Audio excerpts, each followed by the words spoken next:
Hello friends, तो हम देख रहे थे अपनी pharmaceutical jurisprudence B pharmacy 5th semester और बात करें यहाँ पर तो हमारी जो है यूनिट फर्स्ट चल रही थी।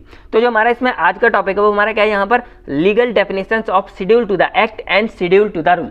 तो देखा जाए कहीं ना कहीं तो ये टॉपिक हमारे लिए one of the most important topic है। रीजन क्या है भी मैं आपको बताता हूँ। जैसे देखो, आपको याद है तो हमारा जो रियल वर्ल्ड है फार्मेसी का पूरा इसमें लोग क्या कर रहे हैं भाई, दवाइयाँ बना रहे हैं और दूसरों से मतलब बाहर से दवाइयाँ मंगा रहे हैं, इसको हम इंपोर्ट बोलते हैं। दवाई बना रहे हैं, इसको हम मैन्युफैक्चर बोलेंगे। फिर दवाइयों को सेल कर रहे हैं या किसी को बांट रहे हैं, सेल करना, डिस्ट्रीब्यूट करना, मतलब जो भी हमारे रियल लाइफ में फार्मेसी रिलेटेड काम हो रहे हैं तो वो कुछ ना कुछ नियम कायदे कानून पे चल रहे हैं। जो मैंने आपको पहले भी बताया था फर्स्ट वीडियो में, कुछ ना कुछ रूल्स पे चल रहे हैं। तो वो रूल्स आखिर कौन से हैं, क्या है, वो सब रूल्स के बारे में हम क्या करने वाले हैं आज के इस टॉपिक के अंदर पढ़ने वाले हैं। जी हाँ दोस्तों, तो इसी वजह से ये जो हमारा टॉपिक है पहला आज का, ये हमारा कहीं ना कहीं काफी ज्यादा इंपॉर्टेंट हो जाता है। और एग्जाम पॉइंट ऑफ व्यू से बात करें तो एग्जाम में तो इसके ऊपर क्वेश्चन आता ही आता है, बाकी जीपेट वगैरह पे भी इससे बहुत सारे क्वेश्चन जो है बनते हैं। तो इस वजह से ये जो हमारी टॉपिक है आज का, ये काफी ज्यादा इंपॉर्टेंट है। तो बस आपसे रिक्वेस्ट है इस टॉपिक या इस वीडियो को आपको जो है कंप्लीट देखना है, क्योंकि इसमें हम आप लोगों के लिए कुछ ट्रिक्स भी लेकर आए हैं। और अगर वो आपको ट्रिक्स समझ आती है, मतलब एक नया तरीका हमने यहाँ पे यूज किया है, तो वो आप कमेंट करके हमें जरूर बताइएगा कैसे लगा, क्या लगा। वरना आपका जो नॉर्मल वाला है वो तो हम यहाँ पर बता ही रहे हैं, तो उससे आप इन चीजों को बहुत अच्छे से जो है समझ सकते हैं। ठीक है, चलिए। तो इससे पहले बस रिक्वेस्ट ये है कि अगर आपने प्रीवियस वीडियो नहीं देखी हो, जहां पे हमने इंट्रो जाना था ज्यूरिस्प्रूडेंस का, फिर हमने ड्रग कॉस्मेटिक इसका हमने इंट्रो जाना था, फिर आखिर इसको हम पढ़ क्यों रहे थे, ऑब्जेक्टिव क्या था, फिर हमारी कुछ लीगल डेफिनेशंस थी यहाँ पर इसकी चीज की, मतलब हमारा ड्रग क्या होता है, कॉस्मेटिक क्या होता है, मिस ब्रांडेड ड्रग क्या होते हैं, एडल्ट्रेटेड ड्रग क्या होते हैं, स्पूरियस ड्रग्स क्या होते हैं, इन सब के बारे में जो आपके आगे वाले टॉपिकों में काम आने वाले हैं। तो अगर आपने यूनिट फर्स्ट का जो हमारा जो लेक्चर बनता है वो नहीं देखा होगा, आप जाके देख लेना। बाकी और सब्जेक्ट की वीडियोस वगैरह जो कुछ भी होगा आपको इस वीडियो के डिस्क्रिप्शन बॉक्स में लिंक दे दी जाएंगी, प्लेलिस्ट आप ओपन कीजिए और अच्छे से जाके वीडियोस को देखिए। चलिए, तो बात करते हैं हम अपने आज के टॉपिक की। तो हेलो दोस्तों, मेरा नाम है आकाश कुमार और आप देख रहे हैं केयरवेल फार्मा और हम प्रोवाइड करते हैं आपको बी फार्मेसी सारे video lectures with free hand written note. चलिए, तो फिर स्टार्ट करते हैं। तो सबसे पहले हम यहाँ पर जानते हैं एक्चुअल में कि ये चीज़ आखिर हमारी है क्या और इस चीज़ को हम यहाँ पर पढ़ क्यों रहे हैं। तो जैसा मैंने आपको अभी पहले बताया, अगर हम ये दोनों चीज़ों को जान जाते हैं तो हमको ये पता चल जाएगा कि हम किसी दवा को अगर हमें बनाना है तो हम कैसे बनाएंगे और उसके लिए हमको कौन सा रूल फॉलो करना पड़ेगा। यानी कि सारी की सारी हमें ज्ञान की बातें जो है इन दोनों के तहत हमको यहाँ पे मिल जाती हैं। तो आपको अगर याद हो तो मैंने आपको पहले ही बताया था, यहाँ पर हमारी दो चीज़ें थी, एक हमारा था एक्ट और एक हमारा था रूल। यानी कि जो हमारा एक्ट था वो हमारा 1940 में लागू हो गया था और जो उसके रूल्स थे वो हमारे 1945 में लागू हुए थे। तो यहाँ पर जो हमारे शेड्यूल्स हैं ये हमारे दोनों के लिए कुछ अलग अलग बने हुए हैं। जो हमारा शेड्यूल टू द एक्ट है ये हमारा फर्दर दो पार्ट्स में डिवाइड होता है। ये मैं आपको बताता हूँ कैसे। देखो, शेड्यूल टू द एक्ट हमारा दो पार्ट्स में डिवाइड है, जिसमें हमारा पहला शेड्यूल जो हमारा आता है उसके तहत क्या होता है, इसको मैं आपको छोटी सी कहानी के तहत समझाता हूँ। अब लेट करो कि आप क्या करो, आप कोई काम नया शुरू करना चाह रहे हो। तो सिंपल सी बात है कि अगर मान लो आपको कोई भी एक नया काम शुरू करना है तो पहले आपको उसके बारे में जानना पड़ेगा, सीखना पड़ेगा। तो अगर आपको वो चीज़ सीखनी है तो आप क्या करोगे भाई, सबसे पहले पढ़ाई करोगे उसके बारे में जानने के लिए। अब जैसे हम लोग बी फार्मेसी करेंगे, हम लोग दवाई बनाना सीख रहे हैं, तो दवाई हम बाद में बनाते हैं, पहले हम क्या करते हैं दवाई को बनाना सीखते हैं। और जो हम दवाई को बना रहे हैं तो उस दवाई को बनाने के लिए हम क्या करते हैं, अपनी बुक से हेल्प ले रहे हैं। आजकल भाई यूट्यूब वीडियोज़ वगैरह आप लोग देख रहे हो, सारा कुछ काम हो रहा है, पहले तो बुक्स वगैरह से ही स्टडी करते थे। तो यहाँ पर हम सबसे पहले क्या करते हैं, जो हम पहले कर देंगे वो बुक्स को स्टडी करेंगे, बुक्स के बारे में सारा कुछ जानेंगे। देन जब हम बुक्स में सीख लेते हैं तब हम यहाँ पर दूसरा काम क्या करेंगे, यहाँ पर मैन्युफैक्चरिंग का, इंपोर्ट का, यानी कि जो भी हमारा ड्रग का काम होगा वो हम यहाँ पर करेंगे। तो बस इसी के बेस पे अब यहाँ पे समझो हमारे यहाँ पर हैं दो शेड्यूल। तो सबसे पहले शेड्यूल में हमको क्या पढ़ना है, यहाँ पर हमको पढ़ना है उस बुक के नेम के बारे में, यानी कि वो किताब है जिसके बारे में हम सीख रहे हैं, यानी कि जिससे हम जो है आगे की कहानी सीखेंगे। तो जो हमारा फर्स्ट शेड्यूल है वो हमारा क्या करता है, this include the name of the books under a ayurvedic, Siddha, Unani and Tibet system. यानी कि यहाँ के अंदर जो हमारा फर्स्ट शेड्यूल है इसके अंदर हम उन बुक्स के नाम के बारे में जानते हैं जिन बुक की मदद से हम आगे सारी चीज़ों को पढ़ने वाले हैं, समझने वाले हैं। अब यहाँ पर मैं आपको एक शॉर्ट ट्रिक और बताता हूँ जो आपके आगे बहुत काम आएगी। जैसे आपको यहाँ दिख रहा होगा आयुर्वेदिक, सिद्धा, यूनानी एंड तिब्बत। तो जो आयुर्वेदिक, सिद्धा, यूनानी है ये आपको बहुत जगह कॉमनली देखने को मिलेगा। तो इसको मैं यहाँ शॉर्ट में बोल देता हूँ आंसू। अब बस लॉजिक में समझो, सिंपल फीलिंग समझो, ASU यानी कि आंसू।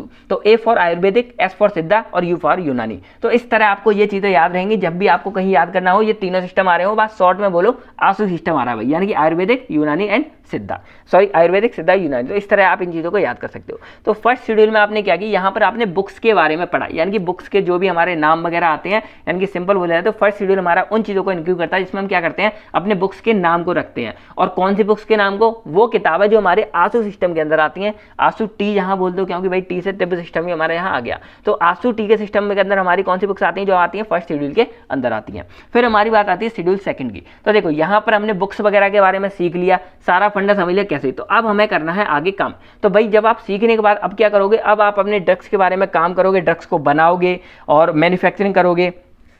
क्या क्या कर सकते हो, पहला आप ड्रग्स को इंपोर्ट करोगे कहीं बाहर से मंगा के, फिर उसको भाई बेच रहे हो। दूसरा आप उस ड्रग को मैन्युफैक्चर खुद से कर सकते हो बेचने के लिए। तीसरा आप उस ड्रग को डायरेक्टली बेच रहे हो, आपने लिया और आप उसको बेच रहे हो। चौथी चीज़ आप उसको स्टॉक यानी कि उसको भंडारण करके अपने पास मतलब सुरक्षित रख रहे हो।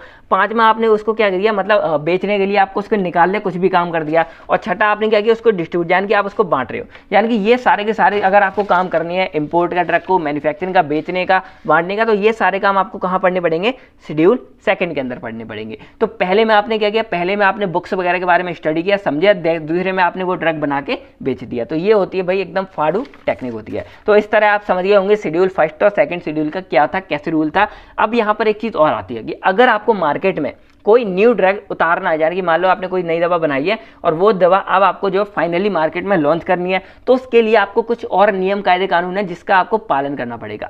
तो उसके लिए हमारे यहाँ पर टर्म बने हुए हैं अपेंडिक्स, और यहाँ पर टोटल 6 अपेंडिक्स हैं जिसका आपको फॉलो करना पड़ेगा, तब आप जाके किसी नए ड्रग को किसी मार्केट में लॉन्च कर पाएंगे। तो यहाँ पर देखा जाए तो पहला हमारा अपेंडिक्स क्या कहता है यहाँ पर कि आप जैसे मान लो कोई आप नया ड्रग भरने जा रहे हो, तो उसके लिए आप क्या करोगे, एप्लीकेशन फॉर्म भरोगे। तो उस एप्लीकेशन फॉर्म के साथ में आपको क्या करना है, वो जो हमारा ड्रग है उसका पूरा का पूरा डाटा जो है आपको उस एप्लीकेशन फॉर्म के साथ में अटैच करना है। नहीं समझे, कोई बात नहीं, एग्जांपल से समझते हैं। लेट करो आप बैंक में गए और वहां पे आपको करना है अपना अकाउंट ओपन करवाना है। तो आप बैंक में जब अकाउंट ओपन करवाएंगे तो वहां पे आप उस बैंक का क्या करेंगे, एप्लीकेशन फॉर्म भरेंगे, सिंपल सा फंडा है। और आपको अगर याद हो तो एप्लीकेशन फॉर्म के साथ में आप वहां पर क्या करेंगे, अपना डाटा, क्योंकि आप अपना अकाउंट ओपन करवा रहे हैं तो अपना डाटा भी उसके साथ फिल करेंगे। जैसे आप अपना आधार कार्ड उसके साथ लगाएंगे, आप उसका अपना पैन कार्ड उसके साथ लगाएंगे, आप अपना ड्राइविंग लाइसेंस लगा देंगे, आप अपना एड्रेस प्रूफ लगाएंगे। तो ये सब क्या है, आपका डाटा है। यानी कि आप यहाँ पर अपना ओपन करना चाह रहे हैं अकाउंट, तो आप अपना डाटा लगा रहे हैं। सेम फंडा हमारे यहाँ लगता है। यहाँ पर क्या है, आप यहाँ पर क्या कर रहे हैं कि आप नए ड्रग के लिए क्या कर रहे हैं, एप्लीकेशन फॉर्म भर रहे हैं। तो भाई उसके साथ में आपको उस ड्रग का सारा डाटा जो है वो देना पड़ेगा अगर आपको कोई नया ड्रग मार्केट में लॉन्च करना है तो ये हमारा हो गया अपेंडिक्स 1। फिर आती है अपेंडिक्स 2 की बारी। तो आपको अगर याद हो तो भाई कोई भी हम जब ड्रग नया बनाते हैं तो उसके लिए हम क्या करते हैं, क्लिनिकल ट्रायल्स वगैरह पूरे परफॉर्म करते हैं। तो जो हमारा अपेंडिक्स 6 है वो कहता है कि भाई आपने कैसा फॉर्मेट फॉलो किया था सारा का सारा क्लिनिकल ट्रायल्स का, वो जो भी डाटा होगा वो आप यहाँ पर फिल कर दो। तो ये हमारा आता है अपेंडिक्स 2 के अंदर। 3rd में हमारा आता है प्री क्लिनिकल ट्रायल्स। अगर आपको याद हो यानी कि तब क्या कर रहे थे, हम एनिमल के ऊपर जो है ड्रग को अप्लाई कर रहे थे। तो इन्होंने यहाँ पर क्या बोला, इसको एनिमल क्लिनिकल ट्रायल्स। और अगर हम अपनी भाषा में बोले तो हम इसको क्या बोल सकते हैं, प्री क्लिनिकल ट्रायल। यानी कि जब हम क्या कर रहे थे, एनिमल्स के ऊपर उस ड्रग को अप्लाई करके उसके टेस्ट ले रहे थे, रिजल्ट। तो वो सारा का सारा डाटा जो वो आपको यहाँ पर अपेंडिक्स 3 के अंदर में आपको उस एप्लीकेशन के साथ में देना पड़ेगा।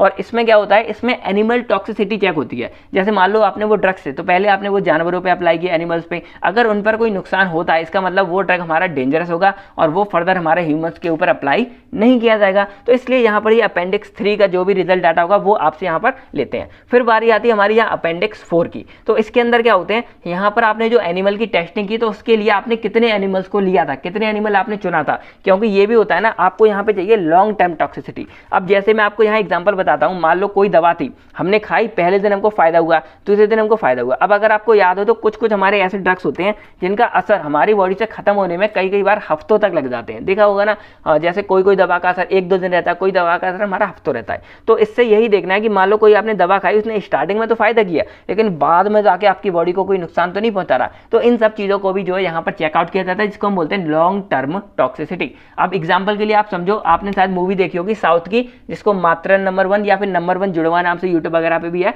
उसमें क्या होता है, मतलब जो फादर होते हैं उसके, वो क्या करते हैं, एक ऐसा ड्रिंक ऐसा बनाते हैं जो क्या करता है, पहले तो फायदा करता है, भाई एनर्जी लाता है बॉडी में, लेकिन कुछ साल बाद में क्या होता है, बॉडी की मतलब एनर्जेटिक लेवल एकदम डाउन हो जाती है और जल्दी बूढ़े होने लगते हैं, जल्दी लोग मरने लगते हैं। ये सारे मतलब बहुत ही डेंजरस था वो चीज़।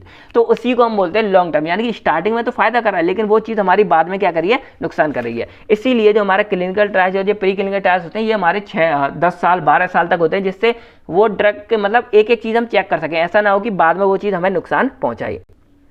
तो ये चीज़ हम पढ़ते हैं अपेंडिक्स 4 के अंदर। अब हमारे आता है अपेंडिक्स 5। तो इसमें आपको याद हो तो क्लिनिकल ट्रायल जो हमने लिया था उसमें जो फेज 1 था उसमें हम क्या कर रहे थे, हम कोई भी जो हमारा ड्रग था उसको हम पहले हेल्दी पर्सन के ऊपर अप्लाई कर रहे थे, यानी कि जो हमारे पावरफुल है, ताकतवर लोग हैं, उनके ऊपर हम उस ड्रग को अप्लाई कर रहे थे। क्या देखने के लिए, अगर वो जो हेल्दी पर्सन है यानी कि उनकी इम्यूनिटी वगैरह स्ट्रांग होती है, तो अगर वो ड्रग उन चीज़ों को मतलब थोड़ा सा उनकी बॉडी पे इफेक्ट डालता है, बैड इफेक्ट डालता है, तो भाई वो ड्रग हमारा ठीक नहीं है, उसके साइड इफेक्ट बहुत ज़्यादा है। और अगर वो ड्रग हमारा उन पर ज़्यादा असर नहीं करता, वो हमारे स्वस्थ रहते हैं, तंदुरुस्त रहते हैं, ठीक रहते हैं एकदम, इसका मतलब क्या है, वो ड्रग हमारा सेफ है और उसके ज़्यादा नुकसान नहीं है। तो ये जो टेस्ट होता है ये हम हेल्दी पीपल्स के ऊपर क्या करते हैं, अप्लाई करते हैं। तो यहाँ पर जो हमने हेल्दी पीपल्स चुने वो हमने उनकी मर्जी से किया कि नहीं, मतलब ये आपने मूवीज़ में देखा होगा ना, जबरदस्ती हम भाई इंजेक्शन लगा देते हैं डॉक्टर लोग वगैरह पेशेंट को पकड़ के। लेकिन यहाँ पर हमको जो हमारे पर्सन होंगे जिसके ऊपर हम वो टेस्ट अप्लाई करेंगे, उन सभी पर्सन का हमको फॉर्म चाहिए, यानी कि जो उनके कहते हैं ना, अब मैं ये जो कुछ भी कर रहा हूँ मैं अपनी मर्जी से कर रहा हूँ, मैं अपनी मर्जी से इस टेस्ट के लिए रेडी हुआ, मुझे कोई भी जोर जबरदस्ती नहीं है,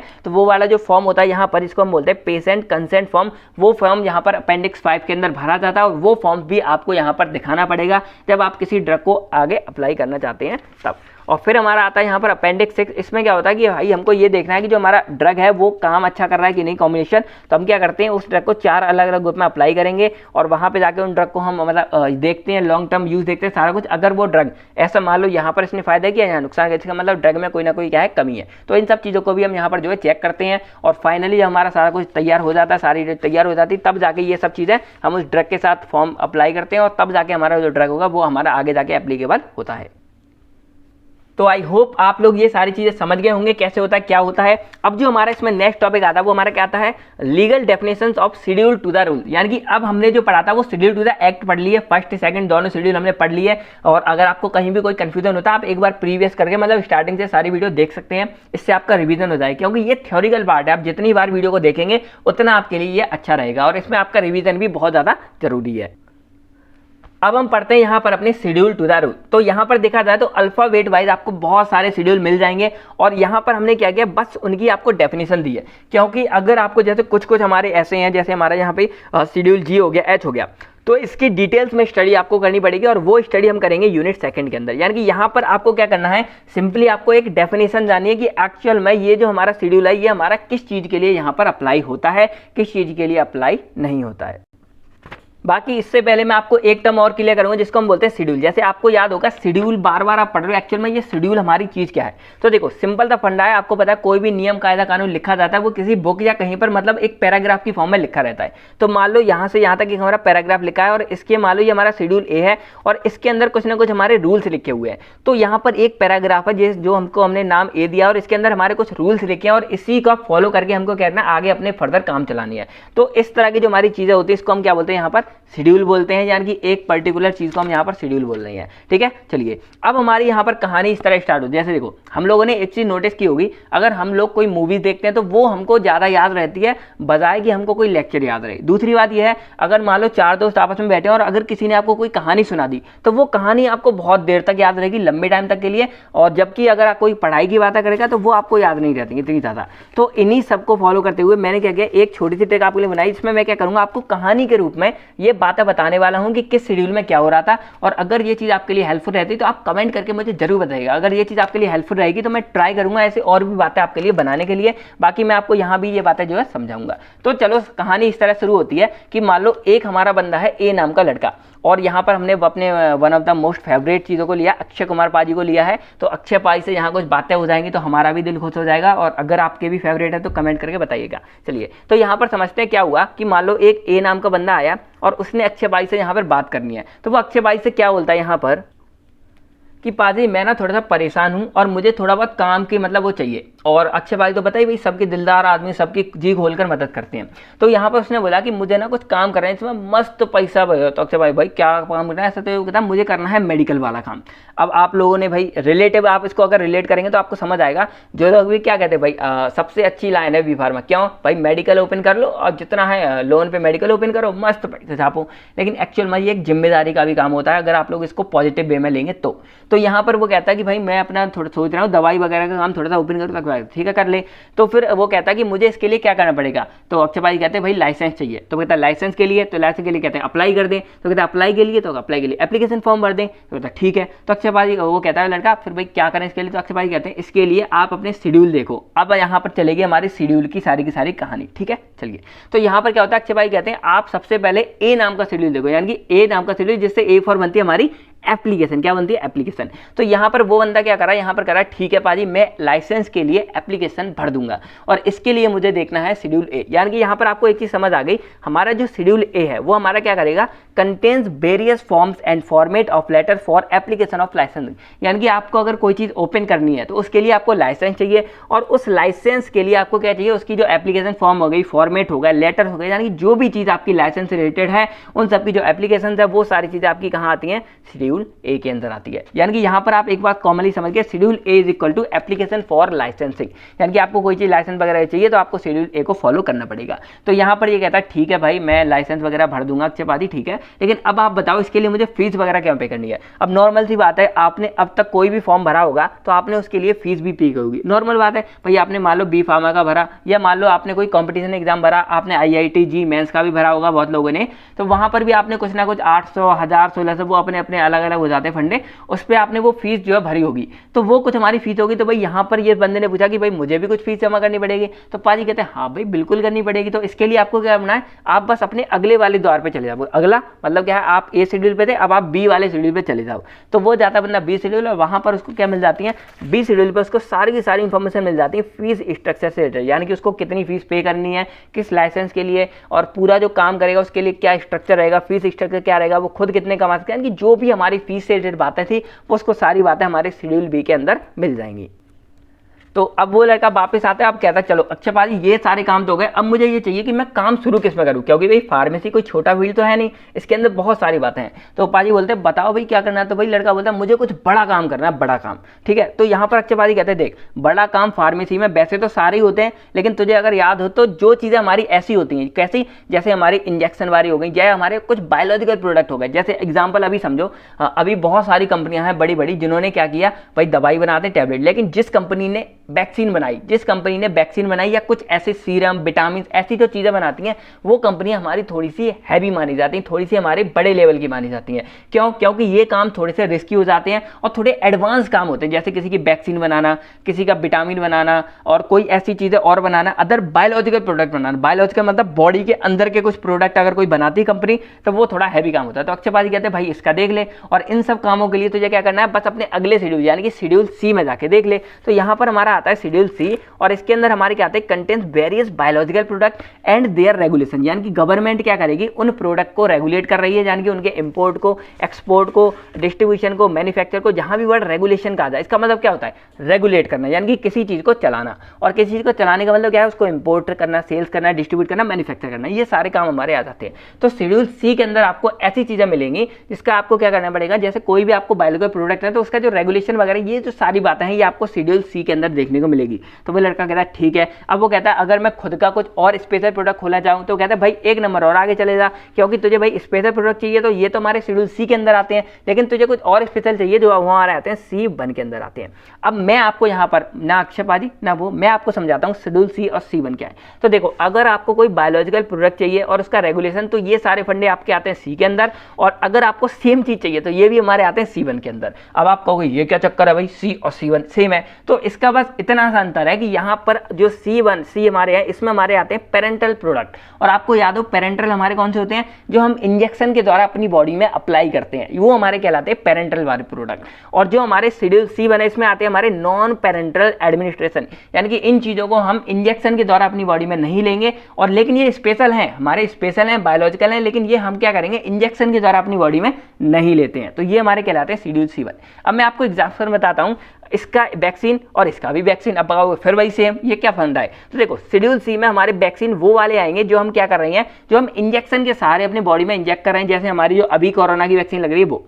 अब मान लो शेड्यूल C1 है, तो इसमें कुछ हमारी एक्सी, जैसे आपने सुनी होगी ना फूड वैक्सीन होती है मान लो, तो वो हम इंजेक्शन के सहारे नहीं है, वो क्या कर रहे हैं, हम किसी खाने के सहारे हम क्या कर रहे हैं, अपनी बॉडी में इंजेक्ट कर रहे हैं, तो वो स्पेशल प्रोडक्ट है भाई, खाने के सहारे किसी बॉडी में वैक्सीन दे रहे हो, स्पेशल हो गया। और इस तरह के जो हमारे वो डायरेक्टली हम नॉन पेरेंटल हो गए, यानी कि हमारी बॉडी में इंजेक्शन के सहारे नहीं आ रहे, तो ये हमारा हो गया शेड्यूल C1 के अंदर आ गया। तो यहाँ पर शेड्यूल C और C1 आप लोग यहाँ पे समझ गए होंगे। लेकिन यहाँ पर जो हमारा A नाम का बंदा था उसका थोड़ा सा दिमाग घूम गया, वो कहता अरे पाजी बहुत झंझट है ये सब, आप मुझे कुछ ऐसा बताओ जिसके लिए मुझे ये सब झंझटों से बच जाऊं।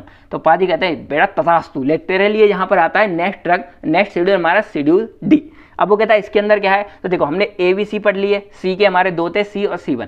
अब D में आता है, तो D में अक्षयपाजी कहते हैं यहाँ पर बेटा आपको कुछ ऐसे ड्रग्स मिलेंगे जिसके लिए आपको कोई स्पेशल प्रोविजन नहीं चाहिए। अब कहता है स्पेशल प्रोविजन मतलब जैसे आप परमिशन ले रहे थे, ऊपर ये सारे काम थे आपको गवर्नमेंट से ही करने पड़ रहे थे, यानी कि जो कुछ भी काम यहाँ हो रहे थे वो गवर्नमेंट द्वारा इशू कराते थे, और गवर्नमेंट की कुछ स्पेशल लोग होते हैं, जैसे स्पेशल प्रोविजन होता है, स्पेशल परमिशन वगैरह होती है, उसी के अंदर में आप ये काम कर सकते हो। जैसे एग्जाम्पल के लिए कि अगर कहीं कोई कंपनी में वैक्सीन वगैरह बनती है तो उसकी सारी जानकारी गवर्नमेंट के पास होती है, अगर वो गवर्नमेंट के पास नॉलेज नहीं है तो इसका मतलब कुछ ना कुछ वहाँ इलीगल वगैरह हो सकता है, बस हो सकता है भाई, हो सकता है। तो इसलिए यहाँ पर क्या है शेड्यूल D के अंदर, मतलब यहाँ पर आप कुछ ऐसे काम भी कर सकते हो जिसके लिए आपको गवर्नमेंट की परमिशन नहीं चाहिए, मतलब आपके पास डिग्री वगैरह है नॉर्मली, तो आप क्या कर सकते हो यहाँ पर मतलब कुछ ड्रग, ऐसा नहीं सारे ड्रग्स हैं, कुछ हमारे ऐसे ड्रग्स होते हैं जिसके ऊपर छूट होती है कि भाई यहाँ पर आप बिना गवर्नमेंट की परमिशन के, बिना गवर्नमेंट के स्पेशल प्रोविजन के आप क्या कर सकते हो, उन चीज़ों को यहाँ पर मैन्युफैक्चर कर सकते हो, सॉरी इंपोर्ट कर सकते हो। तो ये सॉरी यहाँ पर सिर्फ इंपोर्ट है, मैन्युफैक्चर नहीं है, मतलब उन चीज़ों को आप यहाँ पर मंगा सकते हो। तो भाई सिंपल इसने बोला, अक्षयपाजी ने यहाँ पे बोला आप उन चीज़ों को मंगाओ और बेचो।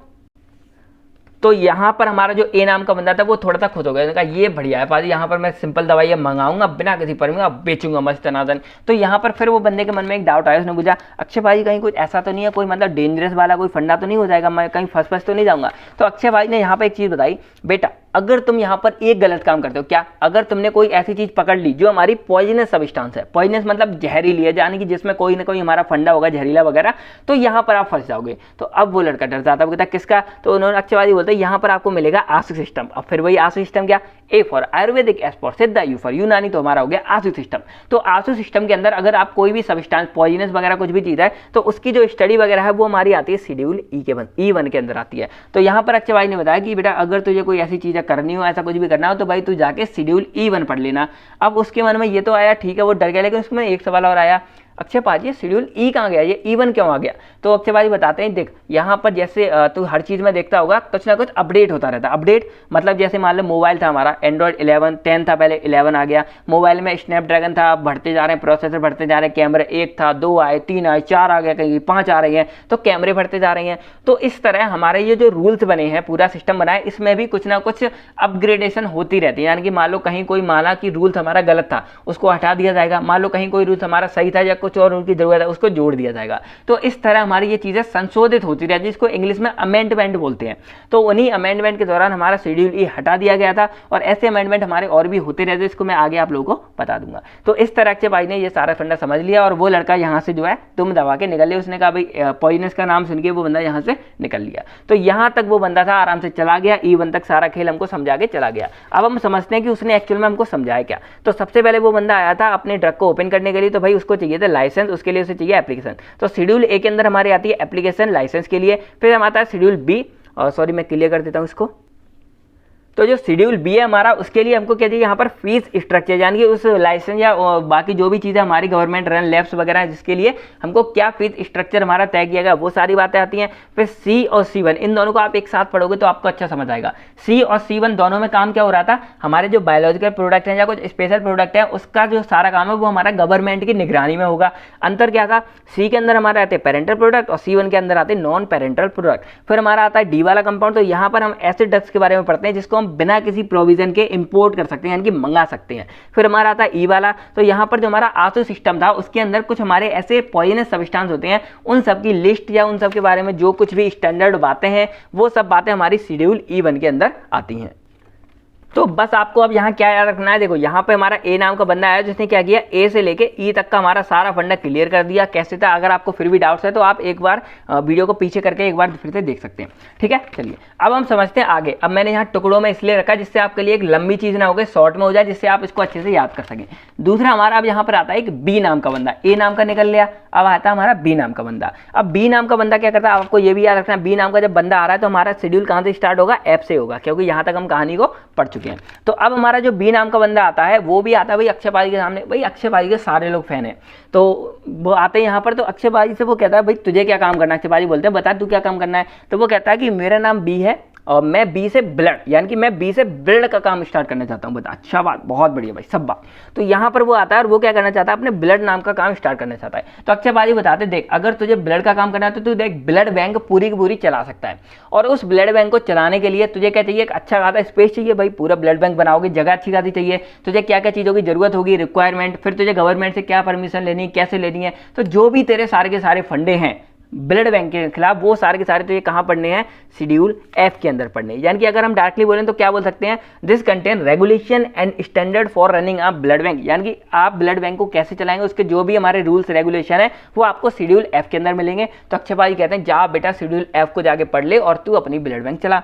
तो वो बंदा खुश हो जाता है, वहाँ से जाने लगता है। फिर उसके मन में एक सवाल आता है कि भाई ब्लड से हमारी और भी चीज़ें बनती हैं, बोलता क्या, जैसे हमारा यहाँ पर हो गया वैक्सीन वगैरह हो गई। आपको अगर याद हो, आपने क्रिस मूवी देखी होगी, तो उसमें भाई कृष्णा के खून से, यानी कि क्रिस के खून से ही वो क्या करते हैं, वैक्सीन बना के पूरे मुंबई शहर को ठीक करते हैं। तो यहाँ पर आपको अगर याद हो तो जो ब्लड वगैरह है उससे हमारी वैक्सीन भी बनती है। तो यहाँ पर इसी के तहत जो हमारा एफ बार आता है, यानी कि शेड्यूल एफ था, वो हमारा 3 पार्ट्स में और डिवाइड है, F1, F2, F3। अब ये क्या चीज़ें हैं, तो देखो यहाँ पर आप थोड़ी सी बिना लॉजिकल वाली कहानी समझो। यहाँ पर क्या हुआ कि वो बंदे को बनानी थी वैक्सीन, तो वैक्सीन के लिए उसने क्या किया, उसने भाई ब्लड निकाला। अब ब्लड आपको याद हो तो नस में इंजेक्शन लगाया जाता है, उसके बाद ब्लड निकाला जाता है, सिंपल सा बात है। तो यहाँ पर जब उस बंदे ने ब्लड निकाला तो तो वहाँ थोड़ी क्या हुई, खुच्चट, मतलब यहाँ पे आप मान लो चोट वगैरह लग गई या टेढ़ी मेढ़ी सुई लग गई, जिससे वो वहाँ पर थोड़ा सा घायल हो गया बंदा। तो यहाँ पर पहला समझो F1 हमारा आया वैक्सीन के लिए, और वैक्सीन के लिए F1 हमारा आता है, और वैक्सीन के लिए उसने क्या लगाई, सिरिंज, और वहाँ पर क्या लगा, बंदे के थोड़ी सी चोट लग गई। तो अब उसे चोट लगी तो वहाँ पर उसको क्या करनी है,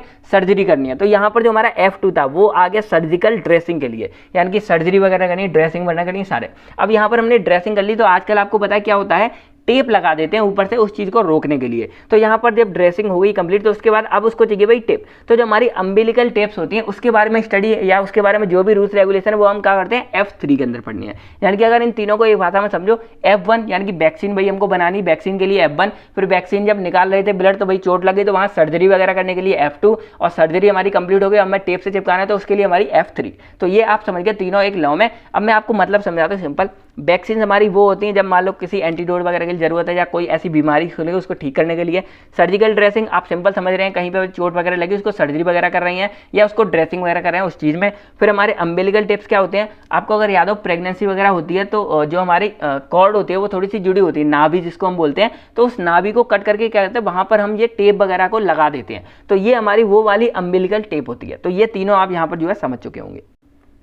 तो ये ज्ञान की बात है जो है अक्षय पाजी ने बी नाम के बंदे को समझा दिया कि भाई ब्लड का काम करना है ब्लड बैंक, और ब्लड बैंक में वैक्सीन का काम करना है F1, तो ये सर्जिकल ड्रेसिंग का काम करना है तो F2, और तो ये अम्बिलिकल टेप का काम करना है तो F3। तो इस तरह ये ऐप का पूरा फंडा क्लियर हो गया। अब यहाँ पर जो बंदा था वो थोड़ा सा फोकस कम दे रहा था, तो यहाँ पर पाजी ने बताया देख तू फोकस कम दे रहा है ना, मैं तुझे एक और समझाता हूँ, उसको हम बोलते हैं FF। बोलते हैं FF क्या, तो बोलते हैं FF होता है फोकस कर फोकस, कहते फोकस कर फोकस। अब कहता है फोकस क्या होता है, तो वो समझाते देख तू एग्जाम जब तू क्लासरूम वगैरह में बैठता तो अगर कभी तुझसे टीचर क्या बोलते हैं, बेटा ब्लैक बोर्ड पे ध्यान दो। क्यों, अगर आप मान लो आंखों से, किससे, आंखों से अगर आप खिड़की के बाहर देख रहे हो या कहीं और देख रहे हो तो उस टाइम पर टीचर आपसे बोलते हैं बेटा फोकस करो, ब्लैक बोर्ड की तरफ देखो। यानी कि टीचर के अकॉर्डिंग क्या है कि अगर आप ब्लैक बोर्ड की तरफ दोनों आंखों से देख रहे हो तब आप फोकस कर रहे हो, वरना आप नहीं कर रहे हो। तो यहाँ पर उनके अकॉर्डिंग क्या हो गया, हमारा जो एफ वर्ड यानी कि फोकस है वो फोकस हमारा डायरेक्टली आई से रिलेटेड हो गया।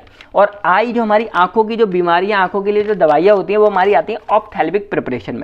यानी कि यहाँ से आपका एफ से आया फोकस, और फोकस से आपका ई आंखें, और आंखों के लिए जो दवाइयां होती है वो हमारी है ऑप्थेल्मिक प्रिपरेशन। यानी कि यहाँ पर अक्षय भाई ने बोला देख तुझे पढ़ना है शेड्यूल एफ है। बोलते क्यों, क्योंकि इसके अंदर तुझे ऐसी दवाइयों के बारे में मिलेंगी जिसके जो ऑप्थेल्मिक यानी कि जो हमारी आंखों की बीमारियों के लिए ठीक आती हैं और जिसकी तुझे बहुत जरूरत है क्योंकि तू फोकस नहीं कर रहा है। ठीक है, तो यहाँ पर अक्षय भाई ने उसको एक और एडवांस में या एक और बोनस में उन्होंने यहाँ पर एक और शेड्यूल उनको बता दिया। तो इस तरह टोटल हमारे यहाँ पर हो गए 4 शेड्यूल, 5 मान लो। F हमारा ब्लड बैंक के लिए, F1 F2 F2 यानी कि वैक्सीन, सर्जिकल ड्रेसिंग और मेडिकल टेप्स के लिए, और FF हमारा हो गया ऑप्टिकल प्रिपरेशन के लिए हो गया। तो यहाँ तक ये हमारे पूरे के पूरे ब्लड वाले कंपाउंड खत्म हो गए।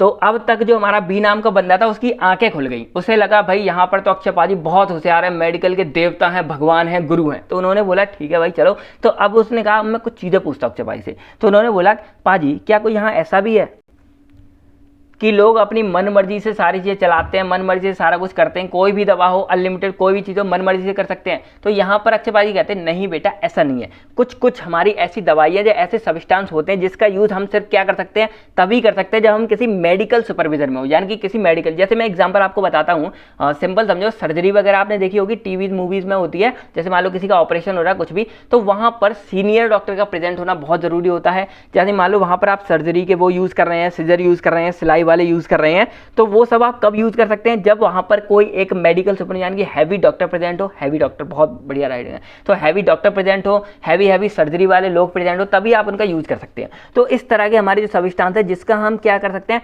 सिर्फ एक मेडिकल सुपरविजन के अंदर ही यूज कर सकते हैं, तो वो कंपाउंड्स हमारे आते हैं शेड्यूल जी के अंदर आती हैं। अब इसके अंदर बहुत सी चीजें आती हैं, जैसे एग्जाम्पल के लिए समझो, आप लोगों ने देखा होगा कहीं किसी के चोट लग जाती है तो वहाँ टांके लगते हैं, यानी कि उसकी सिलाई होती है, तो वो काम हम किसी मेडिकल सुपरविजन के अंदर ही करते हैं। लेकिन अब जैसे ब्लड पैम्प चेक करना हो गया, ये सब तो आसान हो गया, ये सब तो नॉर्मल पर्सन अपने आप भी कर लेते हैं। लेकिन जैसे सर्जरी हो गया, ऑपरेशन हो गया, तो आजकल बहुत से ऐसे सब्सटेंस ऐसी चीज़ें हैं जो सिर्फ मेडिकल सुपरविजन के अंदर ही होती हैं, तो ये हमारे कहलाते हैं शेड्यूल जी के अंदर कहलाते हैं। जैसे एग्जाम्पल के लिए यहाँ पर देखा हमारा हार्मोनल प्रिपरेशन, यानी कि हार्मोन वगैरह अगर बनाए जा रहे हैं, तो ये सब हम क्या करेंगे, कि मेडिकल सुपरविजन के अंदर ही सारा काम होता है। तो यहाँ पर ये बंदा समझ गया, ओके ओके पाजी ओके। फिर उसने बोला पाजी मैंने एक चीज देखी है कि यहाँ पर जैसे हम मेडिकल वाले के पास जाते हैं तो वो कोई भी दवा दे तो वो तुरंत दे देता है, तो क्या ऐसा एक्चुअल में होता है? तो यहाँ पर अक्षय पाजी कहते हैं देख बेटा ऐसा बिल्कुल नहीं होता है, यहाँ पर एक रूल होता है जिसको हम बोलते हैं शेड्यूल एच। अब वो कहते हैं क्या, तो इसके अंदर आती है प्रिस्क्रिप्शन ड्रग, यानी कि यहाँ पर ऐसी दवाई होती है जो सिर्फ डॉक्टर, जो हमारे मेडिकल वाले होते हैं वो सिर्फ जो है डॉक्टर की मर्जी से ही दे सकते हैं। ऐसा नहीं कि भाई अपनी मर्जी चला के दे रहे हैं, वो दवाएं सिर्फ डॉक्टर की मर्जी से ही दे सकते हैं, और उसको हम बोलते हैं शेड्यूल एच वाली ड्रग। अब वो कहता है इसकी पहचान क्या है, तो यहाँ पर अक्षय पाजी बताते देख तुझे कोई भी दवा दिखेगी तो उसके पीछे इस तरह का तुझे एक निशान मिलेगा रेड, और यहाँ पर साफ साफ लिखा होगा, शायद आपको नहीं दिख रहा होगा, प्रिस्क्रिप्शन एच, और यहाँ पर एक चीज और लिखी होगी, not to be sold without any permission of retail, मतलब प्रिस्क्राइब, या आप कह सकते हो ऑफिशियल, हमारे जो डॉक्टर्स होते हैं या जो डॉक्टर ऑफिशियल प्रिस्क्रिप्शन वाले होते हैं उनके मर्जी के बिना आप इन दवाओं को खरीद नहीं सकते। तो ये हमारे कहलाते हैं शेड्यूल एच के खिलाफ। तो वो कहता है भाई लेकिन आजकल तो भाई बहुत चला था। अक्षय भाई कहते हैं देख गड़बड़ घोटाला हर तरफ चल रहा है, मेडिकल वाले भी ऐसे ही दे देते हैं, बहुत सारे लोग हैं उन्हें भी मतलब अपने आप को नॉलेज हो जाती है, उनको भी हो जाती है, तो वो देख बार के देते हैं। लेकिन हाँ गलत तो भाई गलत है, क्योंकि इन दवा को आप बिना डॉक्टर की परमिशन के नहीं दे सकते हैं। तो ये हमारी जो ऐसी दवाई ये हमारी आती है शेड्यूल एच के अंदर।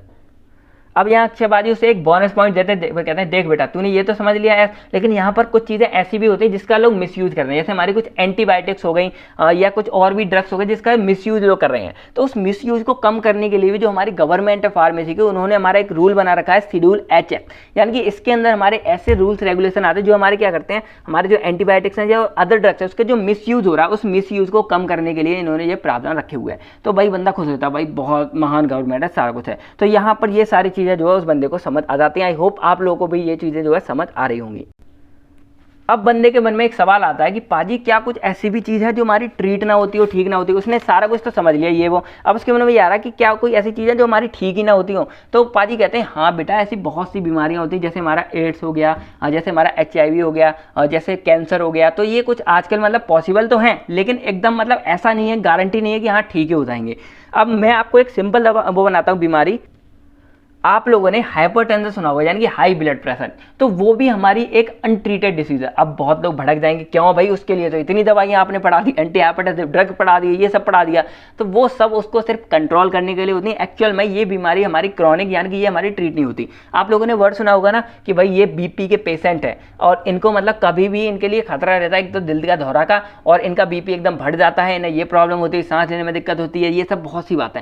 तो ये क्यों बोला गया आखिर? इसलिए क्योंकि ये बीपी के पेशेंट है, मतलब क्या है, ये रेगुलर पेशेंट हैं और ये बीमारी लंबे समय तक रहती है। इसलिए इसका उपाय यही है कि आप ये बीमारी अपने अंदर आने ही ना दो। तो ये आपके लिए सबसे बेस्ट यहाँ पर ऑप्शन रहेगा। तो ये शेड्यूल जे जो हमारा उन्होंने कहा, नेक्स्ट हमारा आता है एच के बाद जे आता है। तो उन्होंने बोला जो हमारा एच है इसके अंदर आपको ऐसी बीमारियां मिलेंगी जो हमारी अनट्रीटेड है, या यहाँ पर कोई मतलब ऐसा पर्टिकुलर दावा नहीं है कि ये ड्रग हमारी इस चीज को ठीक कर देगी। हाँ, कंट्रोल करते हैं, मैं ऐसा नहीं करा ठीक बिल्कुल ही नहीं, कंट्रोल कर सकते हैं लेकिन एकदम ठीक नहीं कर सकते हैं। तो यहाँ पे जाके हमारा जो बी नाम का बंदा था वो संतुष्ट हो जाता है और वो यहाँ पे फाइनली चला जाता है। तो हमको बी से क्या सीखने को मिला, पहले वो आया बी नाम का बंदा, बी फॉर ब्लड, उसने ब्लड बैंकिंग होती तो यहाँ पर शेड्यूल एफ पढ़ा, फिर उसने ब्लड से वैक्सीन बनाई F1, वैक्सीन से उसने हाथ फोड़ा तो सर्जिकल ड्रेसिंग यानी कि F2, और उसने फिर बाद में टेप चिपका दी तो F3 यहाँ पर। फिर उसने पूछा भाई क्या और ऐसी दवाइयाँ हैं, सब्सटेंस हैं, तो उन्होंने बोला जी वाला जो हमारा शेड्यूल जी, इसके अंदर आप ऐसे सब्सटेंस के बारे में पढ़ो जिसे आप सिर्फ मेडिकल सुपरविजन के अंदर यूज कर सकते हो, ठीक है। फिर यहाँ पर आया एच वाला यानी कि इसके अंदर आप सिर्फ प्रिस्क्रिप्शन ड्रग को ही मतलब प्रिस्क्राइब कर सकते हो डॉक्टर की मदद से ही। फिर हमारा आता है एच यानी कि यहाँ पर आप एंटीबायोटिक्स या कुछ और ड्रग्स के मिसयूज को कम कर सकते हो। फिर हमारा जे वाला यानी कि यहाँ पर आप ऐसे डिजीज के बारे में पढ़ोगे जो हमारे ट्रीट नहीं होते यानी कि अनट्रीटेड डिसीज के बारे में। तो इस तरह से हमको जो है यहाँ पर जे तक पता चल गया। अगर आपको फिर भी कोई फर्दर डाउट्स आता है तो आप कमेंट करके हमें पूछ सकते हैं, ठीक है। चलिए अब यहाँ पर लास्ट एक छोटी सी ट्रिक मैं आपको बता रहा हूँ, बस समझ जाना कैसे। अब यहाँ पर आता है हमारा एम नाम का बंदा। देखो ज़्यादा भी ट्रिक के चक्कर में आप मेन चीज़ मत भूलना, इसलिए मैं यहाँ पर कम करूँगा, लास्ट में आपको क्लियर बता दूंगा। तो जैसे यहाँ पर आता है हमारा एक एम नाम का बंदा, तो एम नाम का बंदा आता है तो एम फॉर आप समझ सकते हो मैन्युफैक्चरिंग, यानी कि अब इसको कहिए भाई पहला हमारा आया किसके लिए, उसे शुरू करना था काम, दूसरा हमारा किसके लिए आया, ब्लड का काम करने के लिए, तीसरा हमारा आता है मैन्युफैक्चरिंग का काम करने के लिए, यानी कि उसका नाम क्या है, एम है। तो A for application, B for blood और एम फॉर हमारा आ गया मैन्युफैक्चरिंग। तो ये कहता है कि पाजी मुझे ना कुछ मैन्युफैक्चरिंग वगैरह का काम करना है। तो कहता है ठीक है भाई कर ले सारा कुछ। तो वो कहता है कि पाजी मुझे कुछ ऐसा झंझट नहीं चाहिए, मुझे सिंपली सारे काम चाहिए। तो देखो यहां पर हमने पहले कहां छोड़ा था, जे पर छोड़ा था, तो जे के बाद हमारा क्या रहा है, जे के आ रहा है हमारा। अगर यहाँ पर बीच में कोई अल्फाबेट मिस हो, काइंडली कृपया ध्यान दें, अगर यहाँ पर बीच में कोई अल्फाबेट मिस हो इसका मतलब ये है कि वो वाला शेड्यूल हमारा या तो बना नहीं है या बना था तो वो हटा दिया गया है हमारे अमेंडमेंट के अंदर। तो फिर कंफ्यूज आप ना हो, ठीक है। चलिए तो अब हमारा जे के बाद यहाँ पर आ रहा है के। तो यहाँ पर अच्छी बात ही बताते, देख तू नेक्स्ट वाले में जाएगा तुझे के नाम का एक शेड्यूल मिलेगा, उसके अंदर तुझे ऐसे ड्रग्स मिलेंगे जिसको तू बिना गवर्नमेंट के मतलब स्पेशल प्रोविजन के बिना तू उसको बना सकता है। यानी कि आपने पहले वहां पर पढ़ा था डी वाला, उसमें आप क्या कर रहे थे, वहां पर आप ड्रग को इंपोर्ट कर रहे थे बिना गवर्नमेंट के स्पेशल प्रोविजन में। यहां पर आप क्या कर रहे हो, मैन्युफैक्चर कर रहे हो बिना गवर्नमेंट के स्पेशल प्रोविजन के। तो ये हमारा आ जाता है शेड्यूल के अंदर आ जाता है। फिर हमारा एम आता है, यहाँ पर वो कहता है चलो ठीक है, यहाँ पर आप समझ गए। फिर वो कहता है लेकिन मुझे तो भाई ऐसा देख, वहां पर कुछ लिस्ट ऑफ ड्रग्स यानी कि कुछ लिमिटेड ड्रग्स हैं, लेकिन उसने कहा मुझे तो भाई बड़ा काम करना है, बड़े स्केल पे काम करना है। तो अक्षयपादी कहते हैं ठीक है बेटा। तो उन्होंने कहा इसके लिए तुझे शेड्यूल एम को फॉलो करना पड़ेगा। अब कहते हैं शेड्यूल एम क्या है, तो एक चीज मैं आपको और बताऊं, शेड्यूल एम को आगे जाके ये भी कहीं जगह बोला था GMP, G for good, M for manufacturing, P for practice, यानी कि अच्छा सामान बनाने की प्रैक्टिस यहाँ पर एक तरह से हो रही है। तो जो भी हमारी ये चीज़ है, यानी कि हमको अच्छा जो अपना प्रोडक्ट है वो बनाना है, अच्छी दवा बनानी है, उसके लिए जो भी हमको चीज़ें चाहिए, जैसे हमें रिक्वायरमेंट, फैक्ट्री, परिसर, प्रीमिसेस का मतलब होता है परिसर, यानी कि पूरा एक एनवायरनमेंट, जैसे कंपनी वगैरह पूरी हमारी किस तरह के एनवायरनमेंट में कैसी है, साफ सफाई कैसी है, लोग कैसे हैं, वर्कर कैसे हैं, काम कितना हो रहा है, ये सारी बातें यहाँ पर हमारी इसके अंदर आ जाएंगी, फैक्ट्री प्रीमिसेस के अंदर। फिर हमारा प्लांट एक्चुअल में हमारी वो जगह होती है, यहाँ पर हमारी मशीन जो होती है वो इंस्टॉल होती है और उसी जगह हमारी मशीन चल के और अपना प्रोडक्शन दिखाती है। तो वो चीज़ हमारी प्लांट कहलाती है किसी भी कंपनी के अंदर। फिर हमारे इक्विपमेंट, तो इक्विपमेंट हमारा एक्चुअल में वो वाला पार्ट है या वो मशीन है जो हमारी उस दवा को बना रही है। तो ये तीनों की जो हमारी रिक्वायरमेंट है, कैसी रिक्वायरमेंट है, कितनी चाहिए, कितनी बड़ी चाहिए, छोटी चाहिए, क्या ठीक चाहिए, ज़्यादा पुरानी नहीं चाहिए, नहीं चाहिए, साफ सफाई चाहिए, जो भी ये हमारी दवा इससे मतलब काम होगा, वो सब बातें हमको शेड्यूल एम के अंदर पढ़नी पड़ेंगी। क्यों, जिससे हमारा जो ड्रग है वो हमारा बेस्ट बन सके। तो इस तरह हमारा ये GMP वाला पूरा सीन है वो शेड्यूल एम के अंदर मिलेगा। तो अब वो बंदा समझ जाता है। तो अब पाजी कहते हैं तुझे बनानी कौन कौन सी चीज़ है, वो कहता है बनानी सारी। तो उनका नहीं बेटा इसके लिए भी अलग अलग है। तो बता क्या कैसे, तो पाजी बताते कि देख अगर तुझे होम्योपैथिक वाली दवा बनानी, होम्योपैथिक प्रिपरेशन, तो तुझे इसके अंदर शेड्यूल M1 को फॉलो करना है। अगर तुझे कॉस्मेटिक बनानी है यानी कि कुछ वैसे क्रीम पाउडर जैसी ऐसी चीज़ें बनानी है तो तुझे M2 को फॉलो करना है। और अगर तुझे कुछ मेडिकल डिवाइसेस के बारे में बनाना है, मेडिकल डिवाइसेस मतलब जो दवाओं के लिए कुछ डिवाइसेस भी बनती है, जैसे आपने देखा होगा थर्मामीटर हो गया और कुछ ऐसी मेडिकल डिवाइसेस हो गई, तो इसके लिए तुझे M3 को फॉलो करना पड़ेगा। वो बंदा कहता है ठीक है पाजी मैं समझ गया, आई होप आप लोग भी ये चीज समझ गए होंगे। तो यहाँ पर M नाम का हमारा एकदम क्लियर हो जाता है। तो अब बंदा वो थकार के सीधे पाजी से पूछता है, पाजी अब मुझे आप क्लियर ये बता दो, मुझे एक फार्मेसी चलानी है, मुझे कितना मिनिमम चीज़ें चाहिए। तो यहाँ पर पाजी बताते देख इसके लिए तेरे पास है शेड्यूल एन। वो कहता है शेड्यूल एन, इसमें क्या है? तो पाजी बताते देख तुझे इसके अंदर ये पढ़ने को मिलेगा कि हमको कोई भी एक फार्मेसी की चीज़ चलानी है तो उसके लिए हमको मिनिमम इक्विपमेंट कितने चाहिए और जो हमारे लिए इफेक्टिव हो या जो हमारी चीज़ों को बनाने यानी कि मैन्युफैक्चर करने के लिए एकदम काबिल हो। तो यहाँ पर एम नाम का बंदा शेड्यूल एन को समझ जाता है, लेकिन उसके मन में एक क्वेश्चन आता है, सवाल जो शायद आप लोगों के मन में भी आ रहा होगा कि यहाँ पर हम सिर्फ ये बता रहे हैं कि भाई इसके बारे में जो पढ़ना होगा वो आप शेड्यूल एन में पढ़ना, लेकिन इसके अंदर एक्चुअल में पढ़ना क्या है, कैसे पढ़ना है, इतना कुछ डिटेल में कैसे पढ़ना है। तो यहाँ पर अक्षय कुमार ओ माई गॉड वाला डायलॉग मारते हैं। अक्षय भाई क्या कहते हैं, बेटा मैं सिर्फ आपको रास्ता दिखा सकता हूँ, मंजिल तक आपको खुद पहुँचना है, अंदर आपको खुद जाना है। इसका मतलब ये है कि अगर आपको ये शेड्यूल के बारे में डिटेल्स में पढ़ना है तो या तो आप खुद देखो या आप यूनिट सेकंड का वेट करो। यूनिट सेकंड के अंदर हमारे कुछ शेड्यूल ऐसे हैं जिसके बारे में इन डिटेल्स में हमको आगे पढ़ना पड़ेगा। तो बस अभी आप डेफिनेशन समझो क्या कि शेड्यूल एन में हमको वो चीज़ों के बारे में पढ़ना है कि हमको कितना मिनिमम इक्विपमेंट लगेगा किसी भी फार्मेसी में। मतलब फार्मेसी मान लो कोई चीज़ आप चालू कर रहे हो, कोई मशीन लगा रहे हो या कोई आप छोटी मोटी कंपनी ओपन कर रहे हो, तो उसके लिए आपको मिनिमम इक्विपमेंट कितने चाहिए, क्या चाहिए, ये सब बातों के बारे में। तो ये आप यहाँ शेड्यूल एन में समझ सकते हैं। तो वो बंदा कहता है ओके पाजी मैं समझ गया, लेकिन पाजी कहते हैं देख बेटा लेकिन एक बात का याद रखना, देख अगर तू कोई भी फार्मेसी का काम करता है तो उसके लिए ना साफ सफाई बहुत जरूरी है। अगर तुम्हारे में कुछ भी साफ सफाई नहीं है, गंदगी है, मिट्टी धूल मिट्टी है, तो वहाँ पे तुम्हारा काम बंद कर दिया जाएगा। तो अच्छा इतना कहते हैं, तो कहते हैं देख बेटा इसके लिए तुझे पढ़ना पड़ेगा शेड्यूल ओ। कहते हैं शेड्यूल ओ इसमें क्या है, तो पाजी कहते हैं इसमें तुम्हें पढ़ना है डिसइंफेक्टेंट के बारे में। और डिसइंफेक्टेंट हमारे क्या होते हैं, जो हमारे साफ सफाई करने में काम आते हैं, जैसे हमारा फिनॉल वगैरह हो गया या हमारी और भी चीज़ें हो गई, डिटॉल वगैरह हो गई। तो ये सब चीज़ों के बारे में आपको शेड्यूल ओ के अंदर पढ़ना पड़ेगा।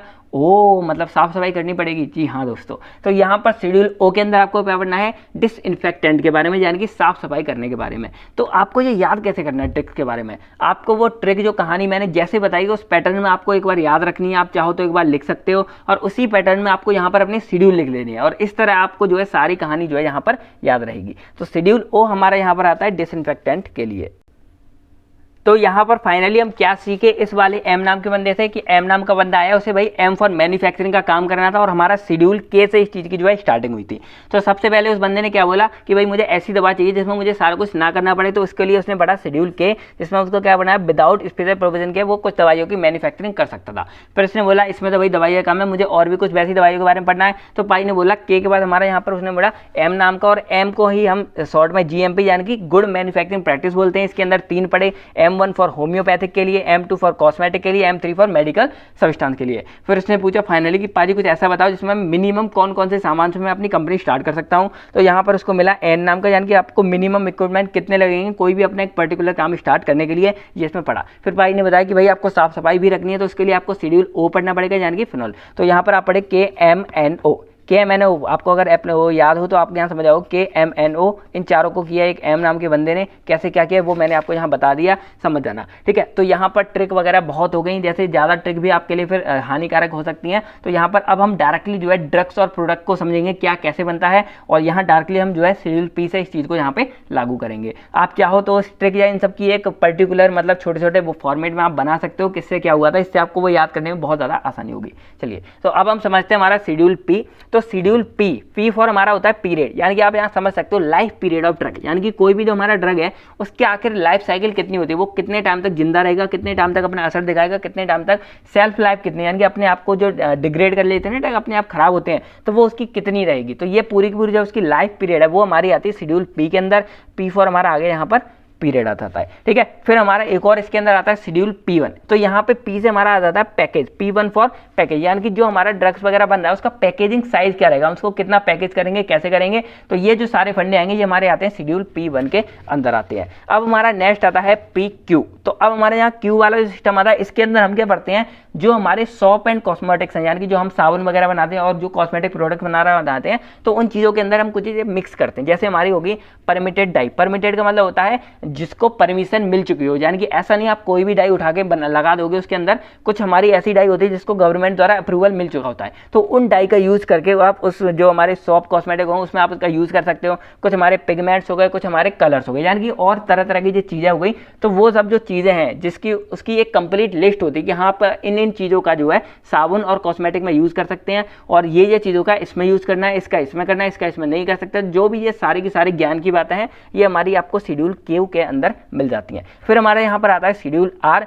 तो आर से यहाँ पर आपको क्या है, कुछ हमारे रबड़, आर फॉर आप रबड़ को याद रखो, आर फॉर रबड़ के, तो हमारे कुछ यहाँ पर कॉन्ट्रासेप्टिक्स होते हैं, यानी कि सेफ्टी आप बोल सकते हो यहाँ पर, जैसे कॉन्डोम वगैरह होगा। तो ये सेफ्टी वाली जो भी चीज़ें हैं, इसके बारे में जो भी इंफॉर्मेशन, नॉलेज, ज्ञान की बातें हैं, ये आपको शेड्यूल आर में पढ़ना। आर फॉर रबड़, रबड़ फॉर कॉन्डोम, आप इस तरह इसको याद कर सकते हो। तो इनके बारे में जो भी डिटेल्स होगी वो आपको शेड्यूल आर में मिलेगी। अब साथ में कुछ और हमारे मैकेनिकल कॉन्ट्रासेप्टिक्स होते हैं, जैसे हमारा टी शेप का एक आता है, और भी आप इसको डिटेल में चाहो तो आप देख सकते हो कहीं जाके। तो इसकी जो हमारी चीज़ें नॉलेज होती हैं, ये सब की जो बातें होंगी वो हमारे शेड्यूल आर के अंदर यहाँ पर आती हैं। अब हमारा एक और आता है यहाँ पर शेड्यूल R1 आता है। तो यहाँ पर कुछ हमारी मेडिकल डिवाइसेस होती हैं जो हमारी इसी से रिलेटेड होती हैं, यानी कि हमारी इन्हीं चीज़ों से, कॉन्ट्रासेप्टिक से रिलेटेड होती हैं। तो इस तरह की जो हमारी मैकेनिकल डिवाइस हैं, जो हमारी कॉन्ट्रासेप्टिक की तरह काम में आती हैं, ये सारी जो मेडिकल डिवाइसेस हैं, ये मेडिकल डिवाइसेस हमारी R1 के अंदर हमको देखने को मिलेगी। तो ये आप यहाँ तक जो है समझ चुके होंगे। और R फॉर रबड़, इससे आप इस चीज़ को याद कर सकते हो। फिर हमारा आता है यहाँ पर RS। तो हमारा अब आता है शेड्यूल S। तो S में हमारी जो भी कॉस्मेटिक, अब तक हमारा कॉस्मेटिक का कोई स्पेशल नहीं आया था, तो जो भी कॉस्मेटिक के, जो कॉस्मेटिक्स के जो हमारे स्टैंडर्ड होंगे, यानी इसमें हम ये कर सकते हैं, वो कर सकते हैं, वो सारी बातें आपको मिलेंगी शेड्यूल एस के अंदर मिलेगी। तो ये सब चीज़ों को आप यहाँ पर शेड्यूल एस के अंदर जो है देख सकते हैं। अब हमारा आता है शेड्यूल टी यहाँ पर आगे वाला। तो टी के अंदर आप क्या पढ़ने वाले हो, जो भी हमारी मैन्युफैक्चरिंग हो रही थी, यानी कि जो रेगुलेशन वाला सारा काम हो रहा था, वो रेगुलेशन काम जो हमारा आसु सिस्टम के अंदर हो रहा है। किसके अंदर? आसु, यानी कि आयुर्वेदिक, सिद्धा और यूनानी, इस सिस्टम के जो ये सारी चीज़ें आएंगी हमारी, वो सब रेगुलेशन हम पढ़ेंगे शेड्यूल टी के अंदर। अब तक हमने आसु सिस्टम का एक चीज़ पढ़ा था, क्या वाला पढ़ा था? E1 के अंदर जो हमारा पॉइजनस सब्सटेंस हो रहा था। अब हम यहाँ पर आंसू में क्या पढ़ेंगे, यहाँ पर जो मैन्युफैक्चरिंग है, जो मतलब रिक्वायरमेंट क्या होगी, मैन्युफैक्चर कैसे करेंगे, रेगुलेशन कैसे करेंगे, ये सारी ज्ञान की बातें हम पढ़ेंगे शेड्यूल टी के अंदर पढ़ेंगे। तो इस तरह अब हमारे यहाँ पर कंप्लीट होने वाले हैं लगभग। तो नीचे केडी त्रिपाठी रखी हुई है।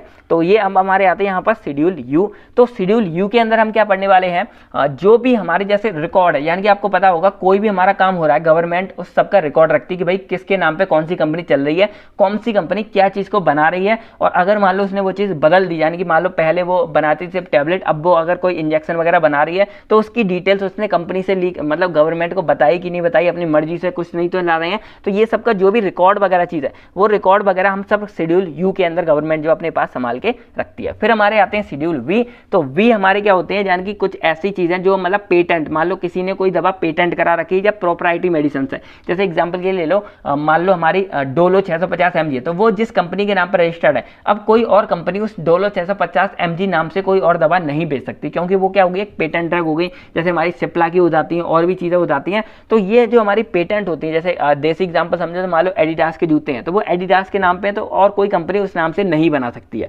तो ये हमारे पेटेंट कुछ ऐसी दवाइयाँ होती हैं जो हमारी आती हैं शेड्यूल बी के अंदर, यानी कि जिसने क्या करा रखा है, कैसे करा रखा है, हम कैसे किसी को पेटेंट ले सकते हैं, ये सब बातें आपको शेड्यूल बी के अंदर मिलेंगी। अब हमारा आता है यहाँ पर शेड्यूल डब्ल्यू।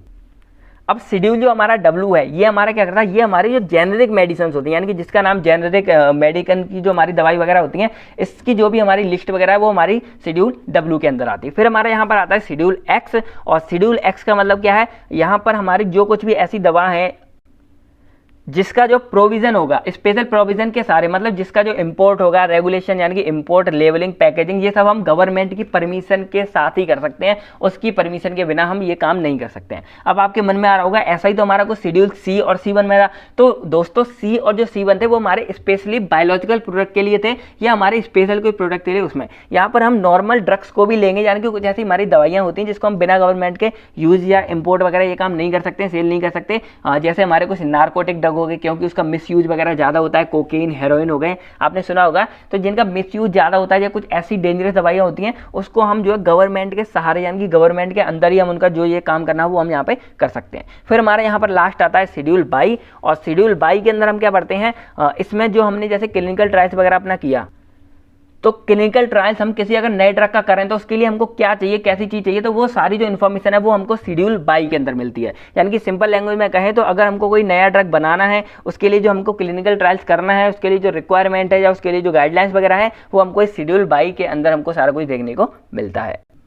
तो आई होप आप लोग ये चीज़ समझ गए होंगे। अब हमारे कुछ अमेंडमेंट्स भी थे, तो यहाँ पर मैंने ये कुछ लिख रखे हैं। जैसे हमारे अमेंडमेंट्स क्या चीज़ होती है, यहाँ पर अगर कोई संशोधन होता है, यानी कि कोई चीज़ हमारी चेंज होती है, फिर कुछ भी होता है, उसमें अपग्रेडेशन होता है, तो वो सारी चीज़ें यहाँ होती हैं। तो पहला हमारा यहाँ पर हुआ था 1982 में, जो हमारा काफ़ी ज़्यादा इंपॉर्टेंट था। और इसमें क्या हुआ था, हमारा ई, आई और एल, ये 3 जो हमारे शेड्यूल थे ये हमारे हटा दिए गए थे, इसीलिए आपको यहाँ पर देखने को ये चीज़ें हमारी नहीं मिली थी। फिर हमारे कुछ यहाँ पर थे, जैसे हमारा जी और एच वाला था, इसको थोड़ा और रिवाइज किया गया था और इसमें कुछ बातें और जोड़ी गई थी। देन हमारा जो एक्स नाम का था वो भी हमारा यहाँ पर एक नया ऐड किया गया था, मतलब पहला हमारा यहाँ पर शेड्यूल एक्स नहीं था, अब हमारा यहाँ पर वो आ चुका है। फिर हमारा 1988 में हुआ था, इसमें क्या हुआ, जो हमारा एम था शेड्यूल एम, उसको हमने जीएमपी किया था, यानी कि गुड मैन्युफैक्चरिंग प्रैक्टिस नाम से। फिर हमारा जो शेड्यूल वाई था वो भी हमारा यहाँ पर ऐड किया गया था, जिसमें हमने क्लिनिकल ट्रायल्स के ये सारे फंडे यहाँ पर 2000 में हमारा क्या गया, शेड्यूल टी के अंदर आधे सिस्टम के लिए किया गया। फिर हमारे यहाँ लगभग 2011 में क्या हुआ था, एक हमारा शेड्यूल एच एक्स था, वो हमारा यहाँ पर इंट्रोड्यूस किया गया, यानी कि इसके अंदर हम क्या पढ़ते हैं,